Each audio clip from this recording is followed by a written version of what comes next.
Hello मेरे प्यारे भाई बहनों, सभी को गुड मॉर्निंग। तो आज हम लोग मोस्ट इम्पोर्टेंट क्वेश्चन क्लास 12 का केमिस्ट्री टू चैप्टर यानी कि बिलियन का ऑब्जेक्टिव कराने जा रहे हैं और इससे बहुत ही क्वेश्चन पूछता भी है और यह चैप्टर बहुत ही आसान भी है। तो चलिए, सभी लोग हो सके तो इस वीडियो को जरूर देख लीजिएगा और जितना भी मैं पढ़ा रही हूँ उसको जरूर से जरूर समझ जाइएगा। तो फर्स्ट क्वेश्चन आज हम लोग स्टार्ट करने जा रहे हैं क्लास 12 का बिलियन चैप्टर। चलिए तो सेशन को स्टार्ट करते हैं। तो फर्स्ट क्वेश्चन क्या बोलता है, निम्नलिखित में से कौन आनुषंगिक गुणधर्म का नहीं है। आपको पता है कि आनुषंगिक गुणधर्म कितने प्रकार के होते हैं? 4 प्रकार के। तो उसे 4 प्रकार के होते थे, इनमें से कौन सा है जो आनुषंगिक गुणधर्म का एक उदाहरण नहीं है? इसे ऑप्शन ए में दिया है वाष्प दाब, ऑप्शन बी में दिया है हिमांक का अवनमन और ऑप्शन सी में दिया है प्रासरण दाब और ऑप्शन डी में दिया है कथनांक का उन्नमन। आपको पता होगा कि आनुषंगिक गुणधर्म तो 4 होते हैं। तो उन्हीं में ऐसा कौन से जो 4 प्रकार के होते हैं, तो उनमें से कौन सा है जो चारों में से नहीं है? तो आपको सबको पता होगा, जैसे प्रासरण दाब तो आनुषंगिक गुणधर्म को पर ही होता है, दर्शाता है। और हिमांक का अवनमन जो कि आनुषंगिक गुणधर्म को ही दर्शाता है। और जैसे डी में दिया है कथनांक का उन्नमन, तो आनुषंगिक गुणधर्म को ही दर्शाता है। जो प्रासरण दाब है यह आनुषंगिक गुणधर्म नहीं है। वाष्प दाब आनुषंगिक गुणधर्म का नहीं दर्शाता है। इतना सभी को क्लियर होगा।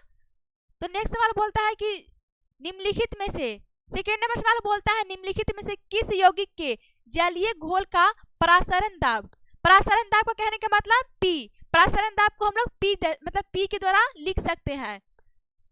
असमान होता है। जैसे ऑप्शन ए में दिया है यूरिया, ऑप्शन बी में दिया है साधारण लवण यानी कि नमक भी बोल सकते हैं, ऑप्शन सी में दिया है ग्लूकोज और ऑप्शन डी में दिया है सुक्रोज। ऐसा कौन सा जलीय या यौगिक के जलीय घोल है जो प्रासरण दाब को असमान होता है, उसका प्रासरण दाब समान नहीं होता है? जैसे कि इसका क्या आंसर हो जाएगा?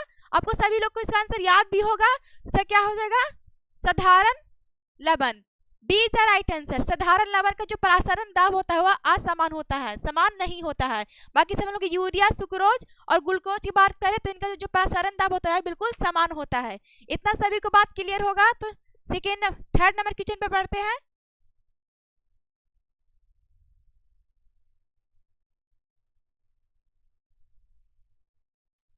तो नेक्स्ट सवाल बोलता है, वह विलयन जो राउल्ट के नियम से घनात्मक या ऋणात्मक विलयन दर्शाता है उसे क्या कहा जाता है? यानी कि जो राउल्ट के नियम को घनात्मक या ऋणात्मक विलयन को दर्शाता है या राउल्ट के नियम को पालन करता है, उस विलयन को हम लोग क्या कहते हैं? जैसे ऑप्शन ए में दिया है आदर्श विलयन, ऑप्शन बी में दिया है वास्तविक विलयन, ऑप्शन सी में दिया है अनादर्श विलयन और ऑप्शन डी में दिया है कोलाइड विलयन। तो सभी लोग बताइएगा, जो राउल्ट के नियम को पालन करता है या जो राउल्ट के नियम से घनात्मक और ऋणात्मक विलयन को दर्शाता है, उस विलयन को हम लोग क्या कहते हैं? तो आपको पता होगा, जो राउल्ट के नियम को दर्शाता है या राउल्ट के नियम के आगे को पालन करता है उसे हम क्या कहते हैं? आदर्श विलयन कहते हैं। जो राउल्ट के नियम को पालन करता है उसे आदर्श विलयन कहते हैं और जो राउल्ट के नियम को पालन नहीं करता है उसे हम क्या कहते हैं? अनादर्श विलयन। पूछ भी लेता है कि जैसे पूछ भी लेता है 2 नंबर का कि जो अनादर्श विलयन किसे कहते हैं, ऐसे पूछ लेता है। इसका जैसे एग्जाम्पल में ही पूछ लेता है। तो अनादर्श विलयन को ध्यान दीजिएगा, जो राउल्ट के नियम को पालन नहीं करता है वह अनादर्श विलयन कहलाता है और जो राउल्ट के नियम को पालन करता है वह आदर्श विलयन कहलाता है। आपको पता होगा कोलाइडेड विलयन यानी कि टिन्नल प्रभाव, जो प्रकाश से किरणें, आप सुबह में देखते हो कि प्रकाश से किरणें किसी छिद्र से निकालती है तो उसमें जो धूल कण होते हैं उसी को हम लोग कोलाइडेड विलयन भी कह सकते हैं। नेक्स्ट सवाल है संपरासी विलयन जो किसके बराबर होता है? जैसे ऑप्शन ए में दिया है प्रासरण दाब, ऑप्शन बी में दिया है वाष्प दाब, ऑप्शन सी में दिया है वाष्प दाब का अपेक्षित अवनमन और ऑप्शन डी में दिया कथनांक का उन्नमन। तो जो संपरासी विलयन होते हैं, संपरासी विलयन कहने का मतलब होता है जो ऐसा विलयन जिसमें दोनों तरह का मात्रा, इस तरह का दोनों तरह की जो मात्रा होती है वो बिल्कुल समान हो एक दूसरे के, उसे हम संपरासी विलयन कह सकते हैं। तो जो संपरासी विलयन होते हैं वो किसके बराबर होते हैं? तो सभी को इसका आंसर याद भी होगा। तो संपरासी विलयन जो होते हैं वो वाष्प दाब के सापेक्षित अवनमन के बराबर होते हैं। सी द राइट आंसर होगा। चलिए नेक्स्ट सवाल पे पढ़ते हैं।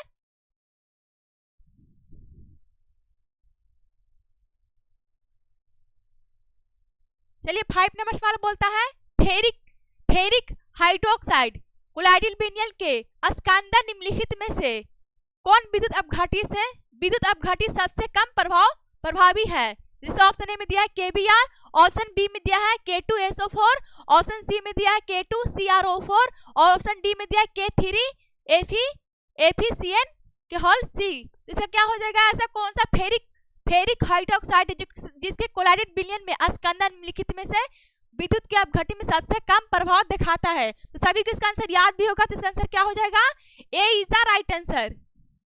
ए is the right answer, KBr is the right answer, यानी कि A is the right answer. Next सवाल है समपराशरणीय जो विलयन है उस किसके बराबर होते हैं। जैसे ऑप्शन ए में दिया है घनत्व के बराबर, ऑप्शन बी में दिया है नॉर्मलता के बराबर, ऑप्शन सी में दिया है शक्ति के बराबर और ऑप्शन डी में दिया है मोल सांद्रता के बराबर। तो सभी को इसका याद होगा जो समपरासी विलयन होते हैं वह मोलर सांद्रता के बराबर होते हैं, मोलर सांद्रता के बराबर होते हैं, मोलर सांद्रता के बराबर होते हैं, यानी कि इसका D is the right answer, D is the right answer. शक्ति के बराबर तो आपको याद होगा कि शक्ति यानी कि P, कार्य करने की दर को हम क्या कहते हैं, शक्ति कहते हैं, इसे हम लोग P से भी लिखते हैं। नेक्स्ट सवाल है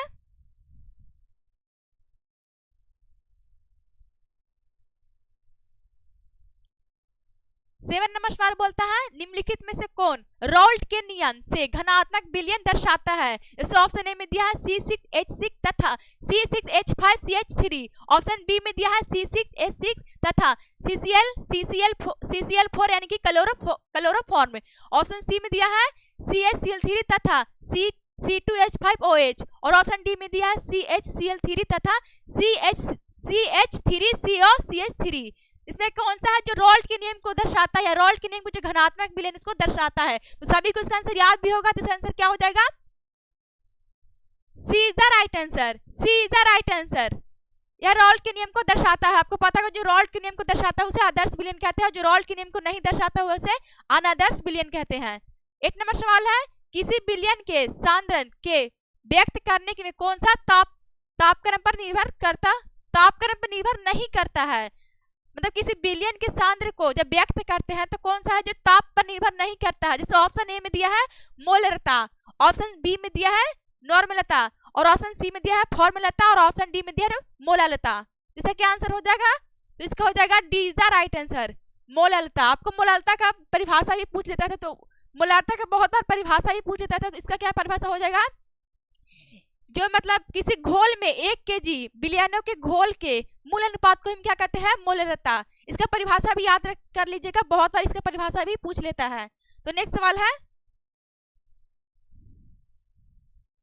इतना सभी को क्लियर होगा, इतना सभी को क्लियर रहना चाहिए, जितना मैंने बात बताया है उतना बात को आप लोग याद भी कर लीजिएगा। नेक्स्ट सवाल है निम्नलिखित में से कौन आदर्श घोल नहीं है। इस ऑप्शन ए में दिया है बेंजीन तथा टोलिन और ऑप्शन बी में दिया है मिथाइल एल्कोहल एवं इथाइल एल्कोहल, ऑप्शन सी में दिया है क्लोरोफॉर्म या एसीटोन और ऑप्शन डी में दिया है कार्बन टेट्राक्लोराइड या सिलिकॉन टेट्राक्लोराइड। ऐसा कौन सा है जो मतलब रॉल्ट के नियम को नहीं दर्शाता है, जिसका क्या आंसर हो जाएगा,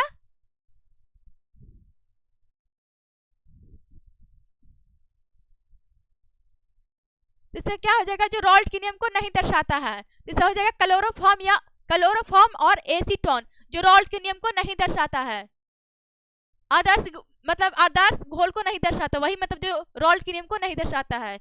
नेक्स्ट सवाल है निम्नलिखित में से किसका कथनांक सबसे अधिक होता है। जैसे ऑप्शन ए में दिया है जल में 1% ग्लूकोज, ऑप्शन बी में दिया है जल में 1% सुक्रोज, ऑप्शन सी में दिया है जल में 1% NaCl यानी कि साधारण नमक, ऑप्शन डी में दिया है जल में 1% यूरिया।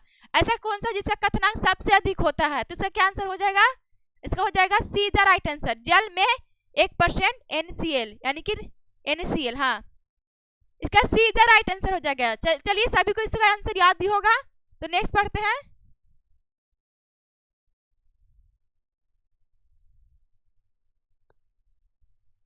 नेक्स्ट सवाल बोलता है यदि 18 ग्राम ग्लूकोज में 1000 घोल में 1000 घोल में घुलाया जाता है तो उस घोल को कहते हैं, इसमें मतलब 1 मोलर हो जाएगा या 0.1 मोलर हो जाएगा या 0.1 मोलर हो जाएगा या 0.5 मोलर हो जाएगा। मतलब जब यदि 18 ग्राम ग्लूकोज को हम जब 1000 घोलक में घुलाते हैं तो उसका मतलब क्या मोल आएगा? इसका क्या आंसर हो जाएगा? 11 नंबर क्वेश्चन में क्या आंसर हो जाएगा? इसका हो जाएगा 0.1 मोलल, मतलब 0.1 मोलल इसका आंसर आ जाएगा। नेक्स्ट सवाल है 0.01 एम यानी कि मोलल एम को ही बोलते हैं मोललता।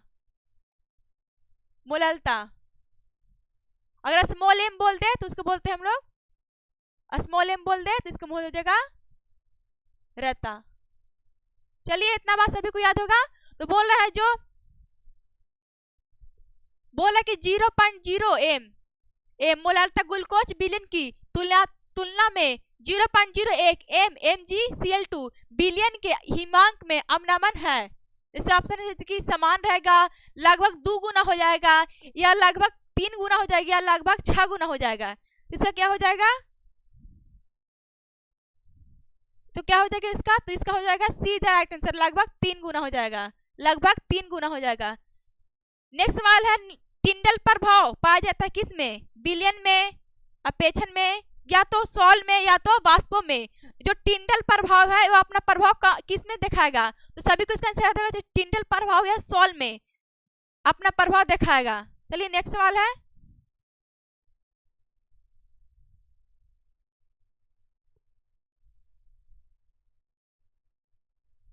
नेक्स्ट सवाल है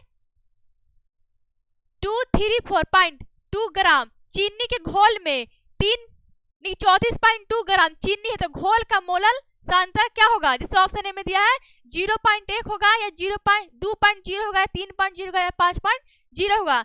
तो इसको अगर जब इससे आप भाग दीजिएगा तो इसका मतलब कितना परसेंट सांद्रता आएगा?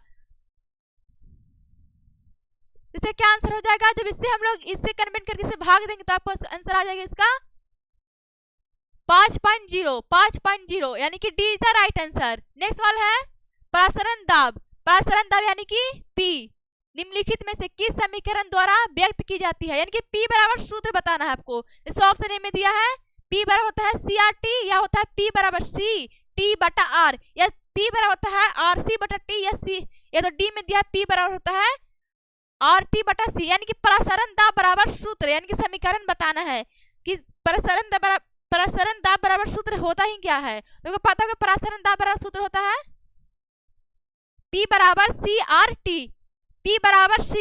यानी कि प्रसरण दाब बराबर सूत्र होता है P बराबर CRT। चलिए इतना सभी क्लियर है? या तो C बराबर ही पूछ देता है तो C बराबर क्या हो जाएगा? P बराबर RT।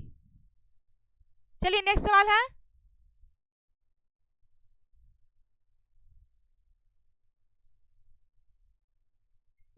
है जो अर्धपरागमय झिल्ली में प्रसरण क्रिया से क्या निकलता है? जैसे विलयन के अणु निकलते हैं या विलायक के अणु निकलते हैं या जटिल आयन निकलते हैं, सरल आयन निकलते हैं। अर्धपरागमय झिल्ली यानी कि जब हम लोग किसी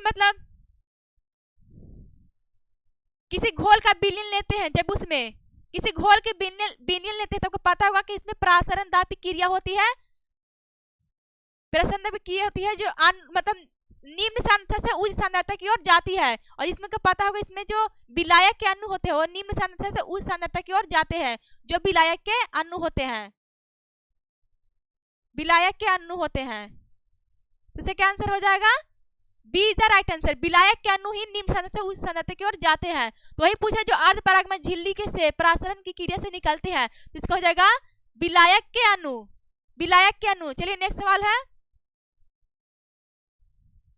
सभी को इसका आंसर पता भी होगा। जो आदर्श विलयन होते हैं उनके निम्नलिखित में जो गुण होते हैं या अणु होते हैं मतलब किसका पालन करते हैं? जैसे ऑप्शन ए में दिया है हेराल्ड के नियम को पालन करते हैं और बी में दिया है या राउल्ट के नियम को पालन नहीं करते हैं और ऑप्शन सी में दिया ए और बी दोनों और ऑप्शन डी में दिया इनमें से कोई नहीं। तो आपको पता होगा मैंने बताया था कि जो आदर्श विलयन होते हैं राउल्ट के नियम को पालन करते हैं और जो अनादर्श विलयन होते हैं राउल्ट के नियम को पालन नहीं करते हैं। तो इसका क्या आंसर हो जाएगा?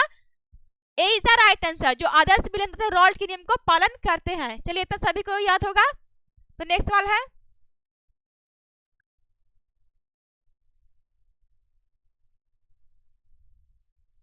तो नेक्स्ट सवाल बोलता है पहाड़ों पर जल का क्वथनांक कम हो जाता है, इसका कारण क्या है? जब हम लोग उच्च पहाड़ों पर रहेंगे तो वहां पे आपको जल का क्वथनांक बहुत ही कम हो जाता है, तो उसका कारण क्या होता है? जैसे ऑप्शन ए में दिया है वहां पर मतलब वायुमंडलीय दाब कम जाता है, या ऑप्शन बी में दिया वहां पर ताप कम जाता है, ऑप्शन सी में दिया वहां पर ज्यादा दाब हो जाता है, और ऑप्शन डी में दिया वहां पर ज्यादा हवा हो जाती है। तो क्या इसका आंसर होगा? तो हम बोल सकते हैं कि जहाँ पे ऊंची पहाड़ियों पर जल का क्वथनांक का मुख्य कम होने का कारण है वहां पर वायुमंडलीय दाब कम जाता है, वायुमंडलीय दाब कम जाता है। चलिए नेक्स्ट सवाल है, निम्नलिखित में से विलयन के लिए कौन सा अनुसंख्यक गुणधर्म का गुण है?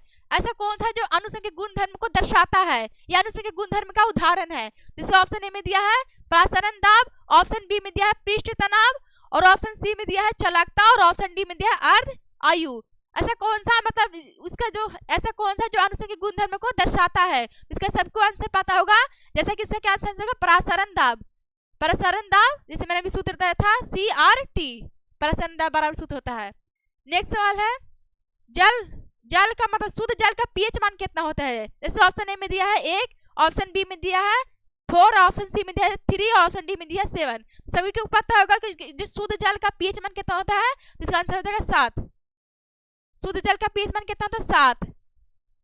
और आपको पता होगा जब जिसका मतलब जिस विलयन का पीएच मान 7 से कम होता है उसको हम क्या कहते हैं? अम्लीय। और जिस विलयन का पीएच मान 7 से अधिक होता है उसे हम क्या कहते हैं? क्षारीय। और जिस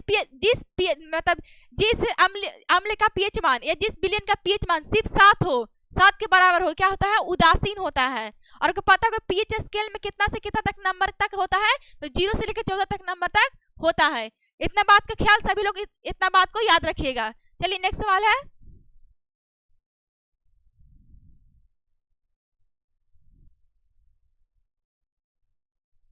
और यार किचन पूछ लेता है जो पीएच मैंने बताया जो पीएच स्केल होता है उसका खोज किसने किया है? तो जो पीएच स्केल होता है जो 0 से लेकर 14 तक इसमें अंक होता है उसका खोज किसने किया था? सारांश ने। ये भी क्वेश्चन पूछ लेता है जो पीएच स्केल का खोज किसने किया था? तो पीएच स्केल का खोज किसने किया था? सारांश ने। चलिए इतना सभी को क्लियर होगा बात। तो नेक्स्ट सवाल है, निम्नलिखित में से या इनमें से कौन से जलीय घोल का हिमांक बिंदु न्यूनतम होता है? इस ऑप्शन में दिया है 0.01 NaCl यानी कि साधारण नमक। नेक्स्ट सवाल है 0.005 MCO2H4 यानी कि मेथेनॉल। ऑप्शन सी में दिया है 0.005 MgI2, और ऑप्शन सी में डी में दिया है 0.005 MgSO4। जिससे क्या आंसर हो जाएगा? निम्न से किसका जलीय घोल हिमांक न्यूनतम यानी कि सबसे कम आता है? इसका क्या आंसर हो जाएगा? तो इसका आंसर हो जाएगा 0.01 NaCl साधारण नमक, यानी कि A is the right answer. Next सवाल है मानव रक्त का पीएच मान। तो बहुत ही इजी सवाल है और सभी को इसका पता होगा जो मानव के रक्त का जो पीएच मान होता है वो कितना होता है? 7.4 यानी कि जो मानव का रक्त होता है क्या होता है? क्षारीय होता है। 7.4 हो गया। तो मानव के रक्त का पीएच मान कितना है? 7.4। आपको पता है कि मानव के रक्त किसके कारण लाल होता है? तो इसको पता सभी को पता होगा कि मानव के जो रक्त होते हैं वो हीमोग्लोबिन लवण होते हैं उसी कारण मतलब वह लाल दिखाई पड़ते हैं। आपको पूछ देगा कि जो मानव के रक्त है उसमें कौन सा विटामिन पाया जाता है? इस विटामिन के कारण वो थक्का बनता है, तो इसका विटामिन हो जाएगा विटामिन के कारण। चलिए इतना सभी को होगा, इतना सभी को याद भी होगा क्वेश्चन। तो नेक्स्ट पढ़ते हैं 0.1 MbBa के होल टू MO2 के होल टू के घोल का वांट हॉक गुणांक 2.74 है, तो इसका विखंडन स्तर है। जैसे ऑप्शन ए में दिया है 91.3%, ऑप्शन बी में दिया है 87%, ऑप्शन सी में दिया है 100%, और ऑप्शन डी में दिया है 74%। इसका क्या हो जाएगा? इसका क्या आंसर हो जाएगा? इसका आंसर हो जाएगा बी द राइट आंसर। जब हम सूत्र का अनुभार निकालेंगे और इसे डिवाइड करेंगे तो आपको आंसर आ जाएगा 87%। नेक्स्ट सवाल है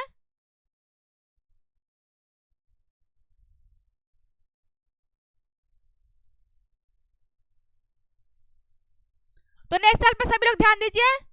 एक जलीय घोल का हिमांक -0.1866 डिग्री सी है, तो अगर KF बराबर 1.86 और Kb बराबर 0.512 है तो इसका जलीय घोल का क्वथनांक का नमन क्या होगा? इस ऑप्शन ए में दिया है 0.186 हो जाएगा, ऑप्शन बी में दिया है -0.512% हो जाएगा, या ऑप्शन सी में दिया है 1.86% हो जाएगा, ऑप्शन डी में दिया है 0.0512% हो जाएगा। तो क्या हो जाएगा?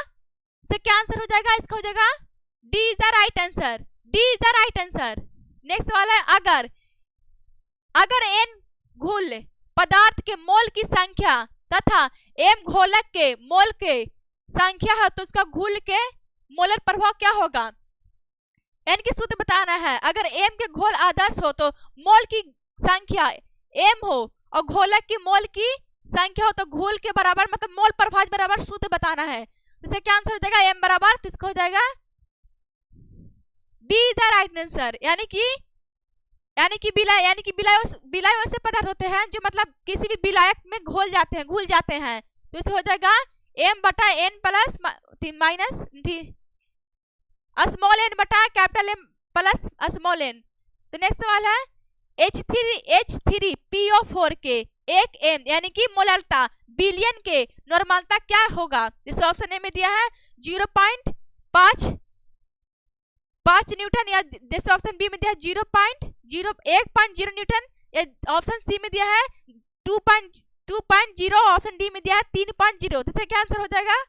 तो क्या आंसर हो जाएगा? C is the right answer, C is the right answer. चलिए इतना सभी को क्लियर होगा।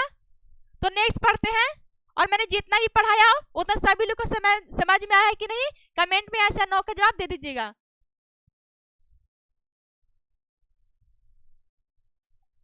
तो नेक्स्ट सवाल है बिलियन के अनुसंग गुण धर्म का उदाहरण है। जो बिलियन के अनुसंग गुण धर्म का उदाहरण है, जैसे ऑप्शन ए में दिया घनत्व, ऑप्शन बी में दिया द्रव्यमान, ऑप्शन सी में दिया क्वथनांक का उन्नमन और ऑप्शन डी में दिया है ताप। तो सभी को इसका आंसर याद होगा क्योंकि मैंने ये बताया था कि जो अनुसंग गुण धर्म होते हैं 4 प्रकार के होते हैं। कौन कौन होते हैं? तो क्वथनांक का उन्नमन, हिमांक का अवनमन, एक होता है बाष्पदाब में अपेक्षित घनत्व और एक होता है प्रसारण दाब। तो अनुसंग गुणधर्म कितने होते हैं? 4 प्रकार के। इसी बात को याद रखिएगा। अनुसंग गुणधर्म कितने होते हैं? 4 प्रकार के। तो उसी को बताना जो अनुसंग गुणधर्म के 4 प्रकार के होते हैं कौन कौन होते हैं, जिसमें कौन कौन हो जाएंगे? घनत्व तो होता नहीं है, द्रव्यमान तो होता नहीं है, ताप तो होता ही नहीं, तो इसमें क्या हो जाएगा? See the right answer. क्वथनांक का उन्नमन जो अनुसंग गुणधर्म को दर्शाता है। नेक्स्ट सवाल है समुद्र जल का प्रसारण दाब होता है लगभग कितना? जिससे ऑप्शन ए में दिया है 30 एटीएम, ऑप्शन बी में दिया है 10 एटीएम और ऑप्शन बी में दिया है 20 एटीएम, यानी कि एटीएम और डी में दिया है 1 एटीएम। तो प्रसारण दाब समुद्र जल का प्रसारण दाब कितना होता है? तो इसका आंसर हो जाएगा 30 एटीएम। अगर कोई पूछ ले कि प्रसारण दाब का सही मतलब क्या होता है तो इसका भी हम बोल सकते हैं एटीएम, यानी कि प्रसारण दाब का जब पूछ ले कि इसका सही मतलब क्या होता है तो एटीएम हो जाएगा। चलिए इतना सभी को याद होगा। तो समुद्र जल का प्रसारण दाब कितना होता है? 30 एटीएम। इतना सभी को याद होगा। नेक्स्ट सवाल बोल रहा है Ca के होल टू NO3 के होल टू का वान हॉक गुणांक कितना होगा? इस ऑप्शन ए में दिया है 1, ऑप्शन बी में दिया है 2 और ऑप्शन सी में दिया है 3 और ऑप्शन डी में दिया है 4। इसका क्या आंसर हो जाएगा? इसका आंसर क्या हो जाएगा? इसका आंसर क्या हो जाएगा? 3। जब इतना का वान हॉक गुणांक निकाला जाए तो इसका आंसर कितना हो जाएगा? 3। See the right answer. चलिए नेक्स्ट सवाल है ग्लूकोज के जलीय विलयन की शक्ति 10% है तो इसके 1 ग्राम मोल कितने आयतन में घोले हुए हैं? इसका क्या आंसर हो जाएगा? जैसे ऑप्शन ए में दिया 18 लीटर, ऑप्शन बी में दिया 9 लीटर, ऑप्शन सी में दिया है 0.9 लीटर, ऑप्शन डी में दिया है 1.8 लीटर। तो इसका क्या आंसर होगा? जैसे हम इसको बना सकते हैं, क्या बोला ग्लूकोज, यानी ग्लूकोज का सूत्र क्या होता है? C6H12O6। जब इसका हम लोग जब हम अनुभार निकालेंगे तो आपको क्या आ जाएगा? इसका आंसर अनुभार 180 आ जाएगा। जैसे कार्बन का कितना होता है? कार्बन का कितना होता है? 6, तो 6 दूनी ये हो जाएगा 12, इसको प्लस कार्बन का 1 होता है तो इसको हो जाएगा 12 प्लस इसको हो जाएगा, और जब इसका हम डिवाइड करेंगे तो इसका 180 आ जाएगा। 180 को यानी कि 10%। अगर पता है जब हम लोग 100% करते हैं तो 0 होता है। अगर इसने बोला 10% तो 10% कितना हो जाएगा? 10% कितना हो जाएगा? 10% कितना हो जाएगा? 100। तो वही तो बोला है इसने कितना कि ग्लूकोज के बाद ग्लूकोज का अनुपात कितना है 180, और 180 मैंने 10% बोला, 10% कितना होता है 100, इसको 100 और 100 से जब हम लोग उसको भाग देंगे तो इसका कितना आ जाएगा 1.8 litre. D is the right answer, D is the right answer. चलिए इतना सभी को समझ में आ गया होगा।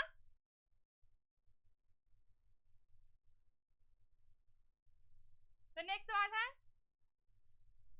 नेक्स्ट सवाल बोलता है निम्नलिखित में से कौन अनुसंज्ञ गुणधर्म का उदाहरण नहीं है। देखिए क्वेश्चन कितना बार रिपीट, कैसे किस तरह से सवाल कितना बार रिपीट होकर पूछा भी है। अनुसंज्ञ गुणधर्म का मतलब अनुसंज्ञ गुणधर्म का उदाहरण नहीं है। जैसे ऑप्शन ए में दिया है हिमांक का अवनमन, ऑप्शन बी में दिया है कथनांक का अवनमन, ऑप्शन सी में दिया है प्रकाशीय सक्रियता, और ऑप्शन डी में दिया वाष्प दाब का सापेक्ष अवनमन। जैसे अनुसंज्ञ गुणधर्म तो 4 प्रकार के होते हैं, तो आपको पता होगा कि अनुसंज्ञ गुणधर्म का जैसे हिमांक का अवनमन या अनुसंज्ञ गुणधर्म को दर्शाता है। जैसे ऑप्शन बी में दिया है कथनांक का अवनमन, तो भी अनुसंज्ञ गुणधर्म को दर्शाता है। जैसे ऑप्शन डी में दिया है वाष्प दाब का सापेक्ष अवनमन, तो भी अनुसंज्ञ गुणधर्म को दर्शाता है। जो सी में है या प्रकाशीय सक्रियता या अनुसंज्ञ गुणधर्म को नहीं दर्शाता है, वही तो पूछ रहा है जिसमें कौन सा नहीं दर्शाता है। इसका सी इज द राइट आंसर, प्रकाशीय सक्रियता या अनुसंज्ञ गुणधर्म को नहीं दर्शाता है। चलिए इतना बात सभी को क्लियर होगा, और मैंने जितना भी बात को पढ़ाया उतना हो सके तो सभी एक बार फिर से वीडियो देख लीजिएगा ताकि सभी लोग को सही से समझ में आ जाए। नेक्स्ट सवाल है, किसी घोल का प्रसारण दाब यानी कि पी का समान दिया जाता है। जैसे पाई बराबर हो गया एच टी बटा सी, बी में है पाई बराबर सी टी बटा एच, सी में है पाई बराबर एच सी बटा टी, और डी में है पाई बराबर सी बटा एच टी। इसका क्या हो जाएगा कि प्रसारण पी बराबर समान पूछ रहा है, तो इसका क्या आंसर हो जाएगा, इसका क्या आंसर हो जाएगा, हाँ सी, डी द राइट आंसर। पाई बटा सी बराबर H T, D the right answer, D the right answer हो जाएगा। चलिए सभी को इतना याद होगा। तो नेक्स्ट सवाल है,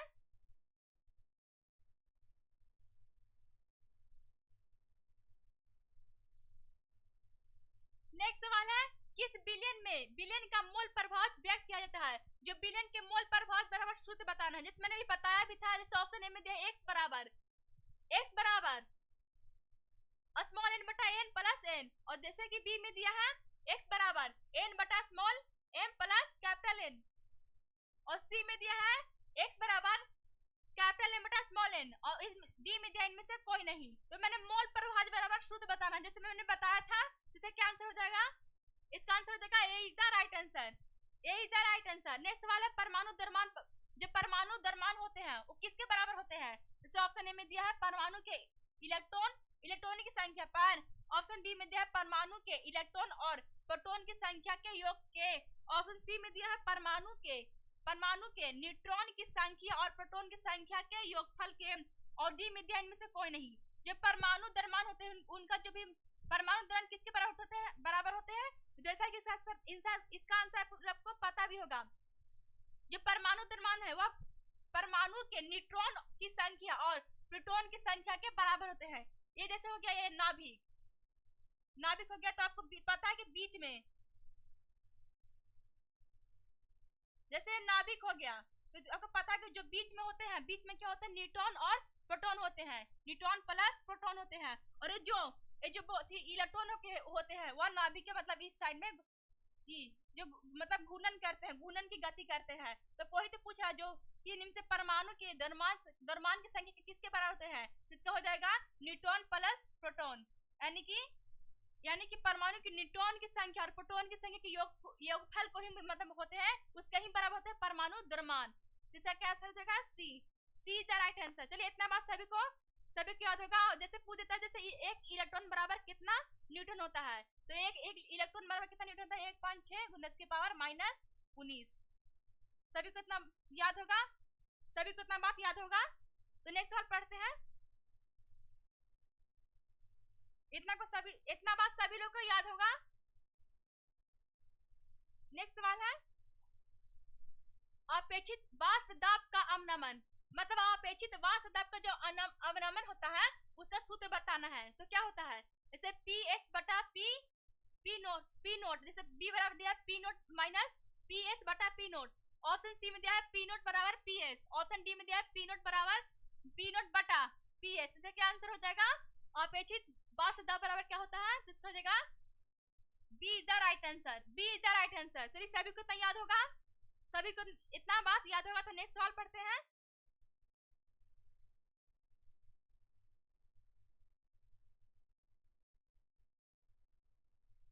नेक्स्ट सवाल है, निम्नलिखित में से कौन सा रोल्ट नियम, जो रोल्ट के नियम था उसके बराबर एक सूत्र भी आया था, तो इनमें से कौन सा जो रोल्ट के नियम के सूत्र के बराबर है? जैसे P बराबर है P नोट x बटा P नोट x, जैसे B में दिया है P नोट बराबर P x, ऑप्शन सी में दिया है P बराबर K H x, और ऑप्शन डी में दिया इनमें से कोई नहीं। ऐसा कौन सा इसमें जो सही सूत्र जो रोल्ट के नियम को मतलब पालन करता है, रोल्ट के नियम के सूत्र का बराबर है? तो इसका आंसर हो जाएगा, इसका आंसर हो जाएगा A is the right answer, A is the right answer. इतना सभी को क्लियर होगा।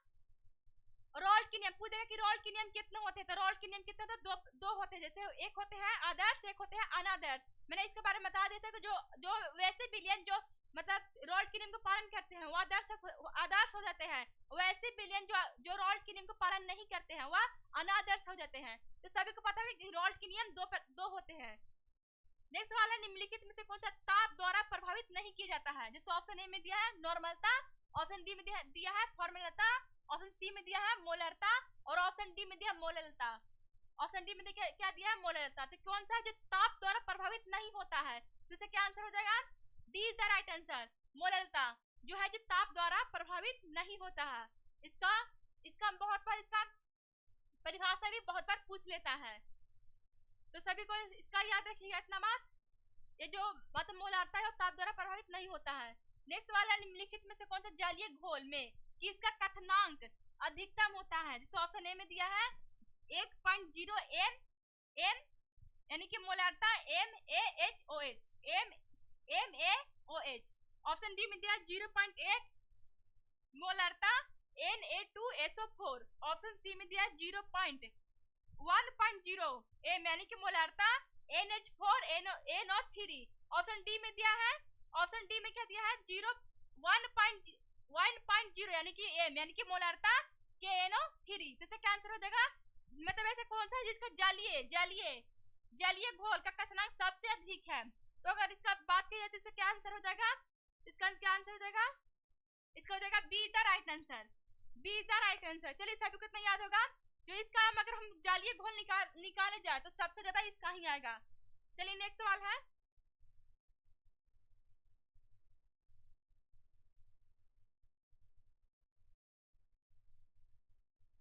चलिए नेक्स्ट सवाल पर सभी लोग ध्यान दीजिएगा।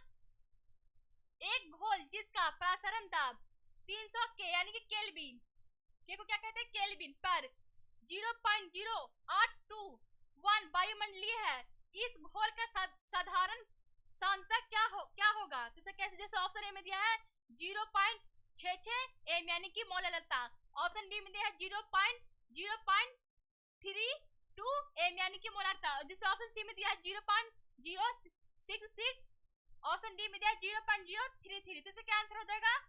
इसका क्या आंसर हो जाएगा? इसको हो जाएगा D is the right answer, D is the right answer. Next सवाल है, HCl यानी कि हाइड्रोक्लोरिक अम्ल और H2O यानी कि हाइड्रोजन ऑक्साइड के स्थिर कथनांक मिश्रण में होता है। ऑप्शन ए में दिया है 48% होता है, ऑप्शन बी में दिया है 22.2% होता है, ऑप्शन सी में दिया है 36% होता है, ऑप्शन डी में दिया है 20.2% होता है। जिसका क्या आंसर हो जाएगा? जिसका क्या आंसर हो जाएगा? डी 20.2% HCl यानी कि हाइड्रोक्लोरिक अम्ल। तो चलिए सभी को इतना बात याद होगा। नेक्स्ट सर बोलते हैं जब प्रसारण दाब बढ़ता है तब, जब प्रसारण दाब बढ़ता है तो इसको मतलब क्या, उसका जब प्रसारण दाब बढ़ता है तो उसमें क्या होता है? मतलब तापकरण उसका बढ़ जाता है, या तापकरण उसका घट जाता है, या आयतन बढ़ जाता है। तो आपको पता है जब प्रसारण दाब बढ़ता है तो उसका तापक्रम क्या होता है? बढ़ जाता है। उसका तापक्रम क्या हो जाता है? हाँ, इसका तापक्रम बढ़ जाता है। जब प्रसारण दाब बढ़ता है तो उसका तापक्रम भी बढ़ता है। चलिए तो सभी को याद होगा। और प्रसारण दाब को हम लोग P बराबर लिखते हैं, और P बराबर सूत्र भी जस्ट मैंने बताया था CRT। चलिए सभी को इतना ही बात याद होगा। नेक्स्ट सवाल पढ़ते हैं।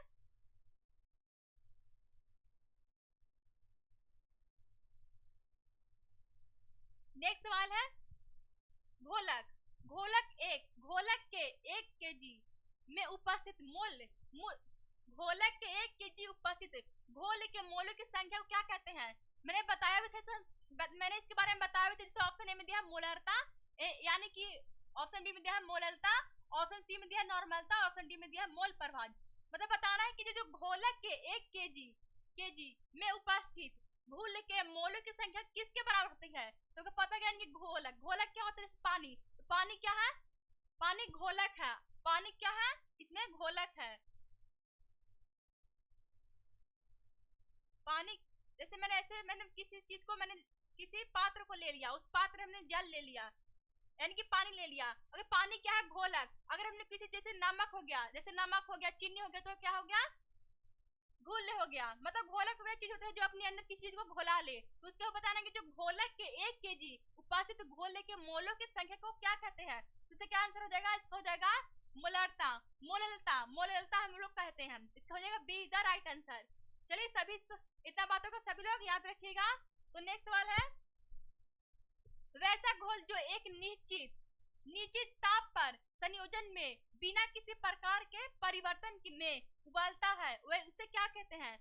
मैंने वैसे विलयन जो निश्चित ताप पर, एक निश्चित ताप मतलब एकदम बराबर ताप पर संयोजन के बिना ही किसी भी प्रकार में परिवर्तन उबलते, उसे क्या कहते हैं? जैसे होगा एजीटोपिक मिश्रण, ऑप्शन बी में दिया है असंस्कृत, ऑप्शन सी में दिया अति संस्कृत, ऑप्शन डी में दिया है आदर्श विलयन। तो इसका क्या आंसर हो जाएगा? इसका आंसर देगा एजियोटोपिक मिश्रण। एजियोटोपिक मिश्रण वो होते हैं जो मतलब निश्चित ताप पर संयोजन में बिना किसी प्रकार के परिवर्तन में उबलते हैं। और असंस्कृत विलयन वो होते हैं जिसका मतलब किसी विलयन में, मतलब किसी विलयन का असंस्कृत विलयन उसे बोल सकते हैं किसी विलयन का मतलब जो पीएच मान, जिस विलयन का किसी मैंने पात्र में मैंने विलयन लिया, इसका जो भी मात्रा होती है समान बिल्कुल नहीं होती है।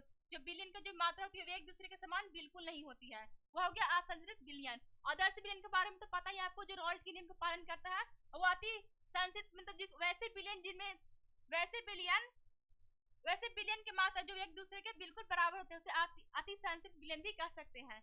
चलिए सभी को इतना बात क्लियर होगा।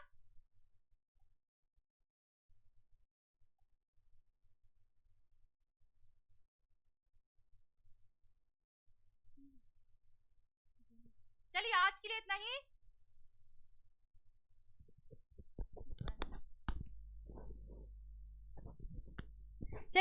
इतना ही। सभी लोग को हो सके तो सभी लोग को इसका आंसर बता दीजिएगा। सभी लोग कितना मतलब सही हुआ, मेरे ख्याल से सभी लोग को इसका आंसर याद होगा। चलिए आज के लिए इतना ही। चलिए काम मिलते हैं इसी के जैसा बेहतरीन क्वेश्चन कल भी होगा। चलिए आज के लिए इतना ही।